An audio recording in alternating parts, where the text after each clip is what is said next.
మెదక్ జిల్లా అభివృద్ధికి సమిష్టిగా పనిచేయాలని ఇన్ఛార్జ్ మంత్రి వివేక్ వెంకటస్వామి తెలిపారు. క్షేత్రస్థాయిలో అభివృద్ధి పనులను వేగవంతం చేయడానికి ప్రభుత్వం చేపట్టిన యాక్షన్ ప్లాన్ అమలు కీలకమని టీజీఐఐసీ చైర్పర్సన్ నిర్మల జగ్గారెడ్డి అన్నారు.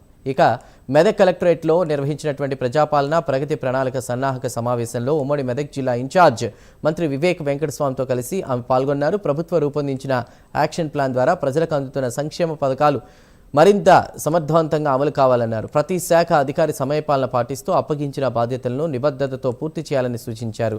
గ్రామీణ ప్రాంతాల్లో మౌలిక సదుపాయాల అభివృద్ధికి ప్రత్యేక ప్రాధాన్యత ఇవ్వాలన్నారు. ప్రజల సమస్యలను వెంటనే పరిష్కరించే విధంగా అధికారులు పనిచేయాలని నిర్మల జగ్గారెడ్డి సూచించారు.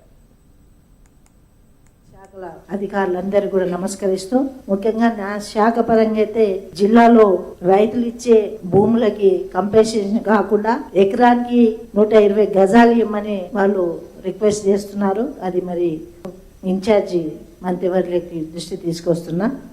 అలాగే ఇప్పుడు స్కూల్ బస్సెస్ కానీ డ్రైవర్స్ కానీ ముందుగానే ఇప్పుడు స్కూల్ బంద్ అవుతాయి కాబట్టి డ్రైవర్స్కి మళ్ళీ మీరందరూ కూడా ప్రతి స్కూల్లో ఉన్న బస్సులని చెక్ చేసి అక్కడ ఆ డ్రైవర్లు కూడా లైసెన్స్ కరెక్ట్ ఉన్నాయా లేవా, వాళ్ళకు ఎలాంటి ఇది ఉందా లేదా అనేది మీరు పర్ఫెక్ట్గా కనుక్కుంటే బాగుంటుంది.